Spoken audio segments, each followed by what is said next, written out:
Hello everyone, welcome back. So this is Bhavna Puri and today we will talk about chapter number 19 of class 11. So students, in this chapter we will discuss about the excretory products. Now what is excretion? सबसे पहले हम discuss कर रहे हैं about excretion. See, normally जब भी हम food को intake करेंगे, the food in our body gets digested. As a result, certain necessary and unnecessary compounds are formed.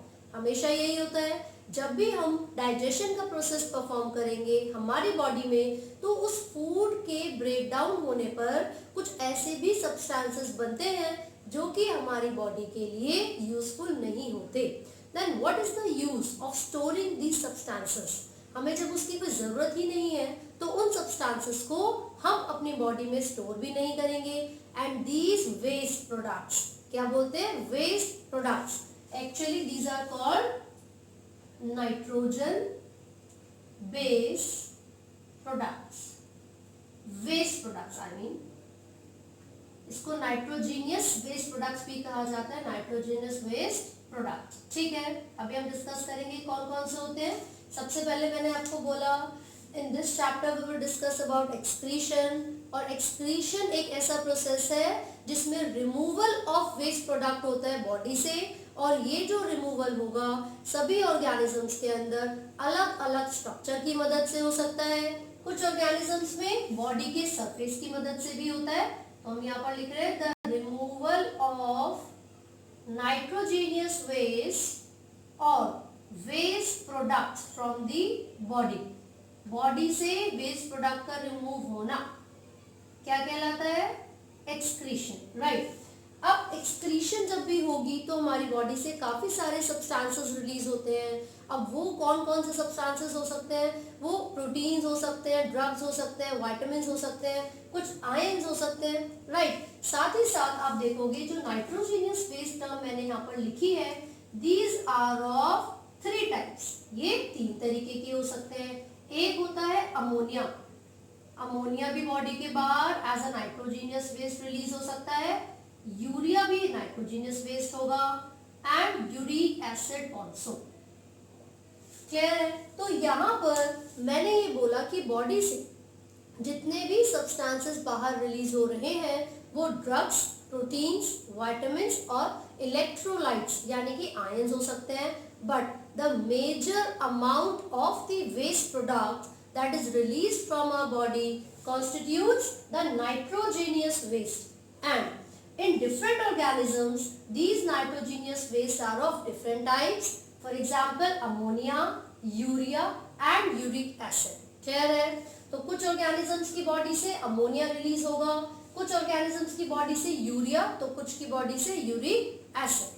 तो अब सबसे पहले हम देखते हैं वो ऑर्गेनिजम्स जो कि अमोनिया को बॉडी के बाहर रिलीज करेंगे एज द नाइट्रोजीनियस वेस्ट, वो कौन कौन से हैं.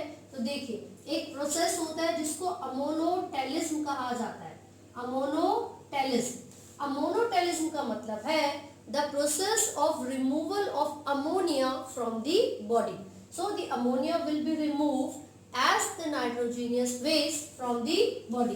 प्रोसेस क्या कहलाएगा? अमोनोटेलिज्म.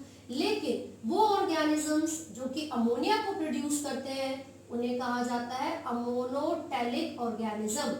Ammonotelic organisms. ठीक है, कौन कौन से ऑर्गेनिजम्स हो सकते हैं पहले एग्जांपल्स देख लेते हैं, फिर हम देखेंगे इन तीनों नाइट्रोजीनियस वेस्ट की क्या कैरेक्टरिस्टिक्स होती हैं. ठीक है, तो देखिए, अमोनिया को रिलीज करने वाले ऑर्गेनिज्म में बोनी फिशेस आ सकती है. ठीक है, एक्वेटिक एम्फीबियंस आ सकते हैं, एम्फीबियंस. साथ ही साथ जो एक्वेटिक इंसेक्ट्स होते हैं वो भी अमोनिया को ही as the nitrogenous waste produce करेंगे. तो यहाँ पर मैंने बहुत बार एक्वेटिक लिखा है, तो ऐसा क्यों? There must be a reason. Right. See what the reason is, यहाँ पर ये जो अमोनिया एक नाइट्रोजीनियस वेस्ट है, this is the most toxic nitrogenous waste. कैसा नाइट्रोजीनियस वेस्ट होता है ammonia? Ammonia most toxic nitrogenous waste होता है. यहाँ पर हमने लिख लिया मोस्ट टॉक्सिक. ठीक है भाई. दूसरी चीज, जब भी अमोनिया को बॉडी के बाहर रिलीज किया जाता है it requires a large amount of water, क्योंकि ये हाईली टॉक्सिक है और इसके रिमूवल में काफी ज्यादा मात्रा में पानी की जरूरत होती है। तो हमने यहाँ पर लिख लिया it requires large amount of water, यानी कि नाइट्रोजीनियस वेस्ट अगर अमोनिया है तो उसको बॉडी से बाहर रिलीज करने के लिए काफी ज्यादा अमाउंट में वाटर की जरूरत होती है। Bony fishes, aquatic amphibians and aquatic insect ऐसे ऑर्गेनिजम्स हैं जिनकी बॉडी से अमोनिया प्रोड्यूस होगा एज द नाइट्रोजीनियस वेस्ट, इसीलिए उनको अमोनोटैलिक भी कहा जाता है। This is ammonotelic. ठीक है, आगे देखते हैं हम। यहाँ पर आप देखोगे कि जो बिल्कुल इनवर्टिब्रेट्स हैं, छोटे छोटे ऑर्गेनिजम्स हैं, जैसे कि अगर हम एग्जांपल ले लेते हैं हाइड्रा का और अमीबा का, तो these are unicellular single cell organisms है ना। इनकी तो बॉडी सरफेस के थ्रू भी ये नाइट्रोजीनियस वेस्ट रिलीज हो जाता है, बॉडी सरफेस के थ्रू भी ये नाइट्रोजीनियस वेस्ट वो रिलीज कर सकते हैं। अगर बोनी फिशेस के बारे में बात करेंगे, so in the case of bony fishes what happens is, ये जो अमोनिया था NH3 ये प्रोटोनेटेड हो जाता है, यानी कि एक H+ आयन इसके साथ आके जुड़ेगा and it will form ammonium NH4, और ये जो NH4 पॉजिटिव है this is excreted out the body of bony fishes. तो ये हमने अमोनोटेलिज्म को डिस्कस किया है। Now we will talk about the urea. Urea क्या है? सी, यूरिया भी एक नाइट्रोजीनियस वेस्ट है और यूरिया अगर देखा जाए तो ये लेस टॉक्सिक होता है। This is moderate, basically less toxic, है ना। अब लेस टॉक्सिक से क्या मतलब है? देखिए, जब भी हम अमोनिया की बात करेंगे तो उसके रिमूवल के लिए लार्ज अमाउंट ऑफ वाटर की जरूरत होती है। लगभग 500 ml of water could be excreted out with only 1 gram of ammonia.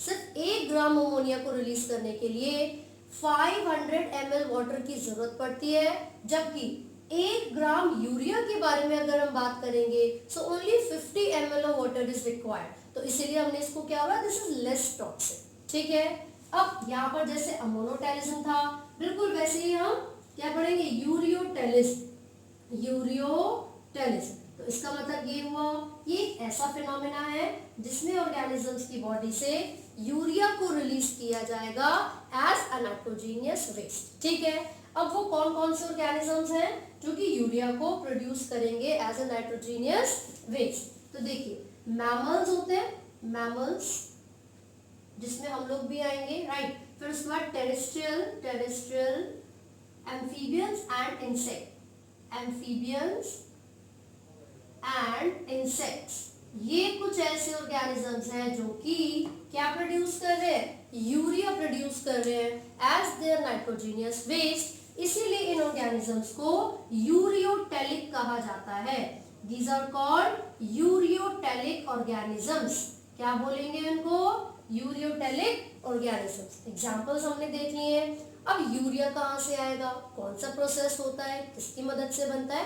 तो देखिए, जो इंपॉर्टेंट क्वेश्चन इसमें से पूछा जाएगा, if we talk about mammals, specially अगर हम ह्यूमंस के बारे में बात कर रहे हैं, तो हमारी बॉडी में इस यूरिया की फॉर्मेशन कहाँ पर होती है? इन दी लिवर। लिवर के जो सेल्स हैं यानी कि हिपैटोसाइट्स, वो रिस्पॉन्सिबल है यूरिया की फॉर्मेशन के लिए। और जब भी यहाँ पर यूरिया की फॉर्मेशन होगी देयर आर सर्टेन चेंजेस, और वो पूरा एक साइकिल चलता है जिसको हम यूरिया साइकिल भी कहते हैं या फिर ऑर्निथिन साइकिल भी कहा जाता है। तो लिवर के अंदर कौन सा साइकिल चलेगा? दिस इज यूरिया साइकिल और ऑर्निथिन साइकिल। ठीक है भाई। अब जो क्वेश्चन मेडिकल में भी इससे रिलेटेड पूछा जाता है वो ये है कि यूरिया साइकिल के इनमें से कौन सा कंपोनेंट नहीं होता, है ना। ऑर्निथिन बिल्कुल होता है, क्योंकि पहला जो प्रोडक्ट बन रहा है या अलग अलग जो प्रोडक्ट्स उसमें इंटरमीडिएट्स बन रहे हैं, one of those products is ornithine. ये पूरा साइकिल हो गया, है ना। सिट्रुलिन एक टर्म आप पढ़ोगे तो पूछा जाता है कि क्या सिट्रुलिन यूरिया साइकिल से रिलेटेड है या नहीं है? तो बिल्कुल है। एक कंपोनेंट मैं यहाँ पर लिख रही हूँ सिट्रुलिन। ठीक है, तो बिल्कुल ये भी इसी का ही एक पार्ट होगा।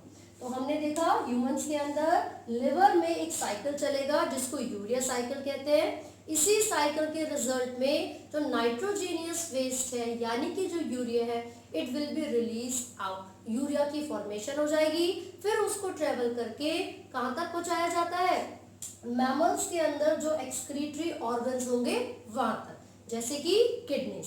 ठीक है, अगर बाकी ऑर्गेनिजम्स के बारे में हम बात करें, लाइक कुछ कार्टिलेजिनियस फिशेस होती हैं, फिन्स, रेस, शार्क वगैरह, तो उनके अंदर पता है क्या होगा, थ्रू आउट द बॉडी यानी कि बॉडी के सभी टिश्यूज के अंदर ये जो नाइट्रोजीनियस वेस्ट है उसकी फॉर्मेशन होती है, एक्सेप्ट द ब्रेन सेल्स, उनको छोड़ के बाकी हर जगह पर उनके टिश्यूज के अंदर नाइट्रोजीनियस वेस्ट की फॉर्मेशन होगी। ठीक है, now we will talk about the uric acid. अब यूरिक एसिड का यहाँ पर देखोगे आप कैरेक्टरिस्टिक क्या है, least toxic, this is the least toxic, you ammonia was most toxic.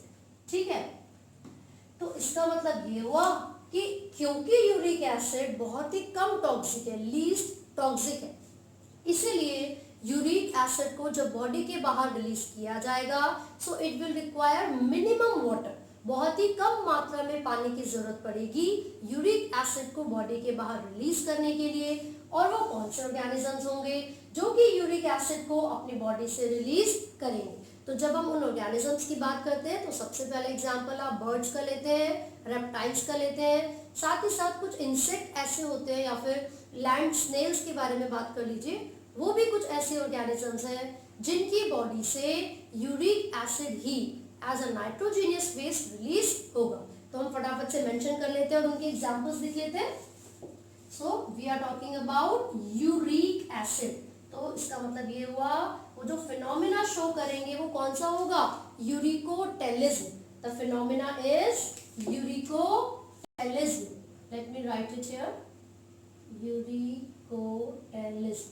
और वो ऑर्गेनिजम्स जो कि यूरिक एसिड को प्रोड्यूस करते हैं वो क्या कहलाएंगे, uricotelic organism, uricotelic organisms. Examples भी लिख लेते हैं यहाँ पर फटाफट से। तो मैंने आपको बोला reptiles, birds, land snails and some insects, insects जो कि टेरेस्ट्रियल हो सकते हैं। ठीक है, तो ये जो ऑर्गेनिजम्स हैं these are the organisms that produce uric acid as the nitrogenous waste। ठीक है, अब पता है क्या होता है, क्योंकि वो लीस्ट टॉक्सिक है, बहुत ही कम मात्रा में पानी उसके साथ रिलीज हो रहा है, so it will not be fluid or a liquid, it will be a semi fluid or a pellet like structure. So इनकी बॉडी से रिमूव होने वाला जो नाइट्रोजीनियस वेस्ट होता है it is always present in the form of a pellet, वो calcium का या कुछ ऐसे सर्टेन आयंस होते हैं उनके कंपोजिशन से मिलके बना होगा। साथ ही साथ आप देखोगे कि जो वाटर का अमाउंट अभी तक हम डिस्कस कर रहे थे कि अमोनिया में सबसे ज्यादा था, फिर यूरिया में, तो यूरिक एसिड में मिनिमम होता है, यानी कि सबसे कम वाटर की रिक्वायरमेंट होती है रेप्टाइल्स, बर्ड्स, लैंड स्नेल्स और सर्टेन टेरेस्ट्रियल इंसेक्ट को। किस चीज के लिए, अपनी बॉडी से नाइट्रोजीनियस वेस्ट को रिलीज करने के लिए।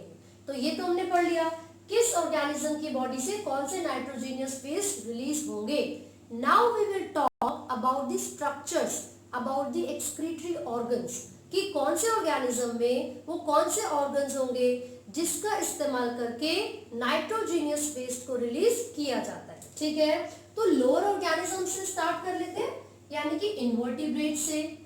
तो पता है क्या, जो भी इनवर्टिब्रेट्स होते हैं they do not have a highly developed excretory structure or organ, उनके पास क्या होता है, there are certain tubular structures जो कि हेल्प करेंगे उनकी बॉडी से नाइट्रोजीनियस वेस्ट को रिमूव करने के लिए।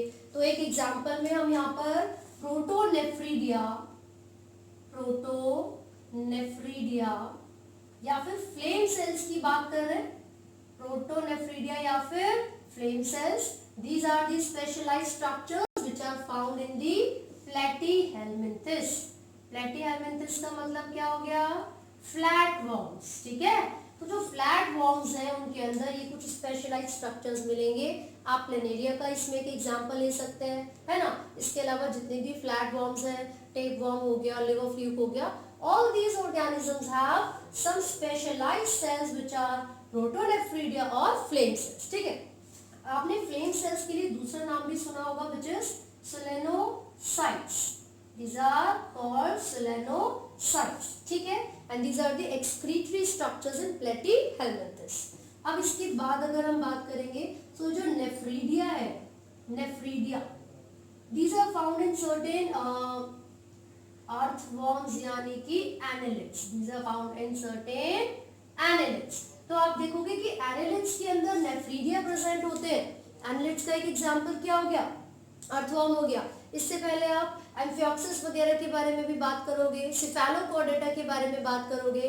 दे also have this protonephridia for the excretion purpose, right. इसके अलावा आर्थ्रोपॉड्स की बात कर लेते हैं जरा। What do they have? They have malpighian tubules and these tubules are found in cockroaches. तो जब कॉकरोच पड़ा था तब हमने देखा था आर्थ्रोपोडा के अंदर, आर्थ्रोपोडा में भी स्पेसिफिकली मैंने यहाँ पर कॉकरोच को मेंशन किया है। What do they have for excretion? They have malpighian tubules. इसके अलावा ग्रीन ग्लैंड्स होते हैं या फिर एंटीनल ग्लैंड्स होते हैं, जो कि ग्रीन ग्लैंड्स और एंटीनल ग्लैंड्स ये मिलेंगे क्रस्टेशियंस में, जो कि आर्थ्रोपोडा के अंदर ही आते हैं, है ना। प्रॉन वगैरह इसमें एग्जांपल्स आप ले सकते हो, crustaceans, ठीक है। So we have discussed about the various excretory structures in various organisms, but when we talk about the highly developed organisms or the vertebrates, they have some specialized organs which are called kidney। So I hope आपको ये topic समझ में आया है। In case फिर भी आपको किसी भी चीज से रिलेटेड कोई डाउट है तो आप कमेंट कर सकते हैं। And do not forget to like, share and subscribe. Thank you.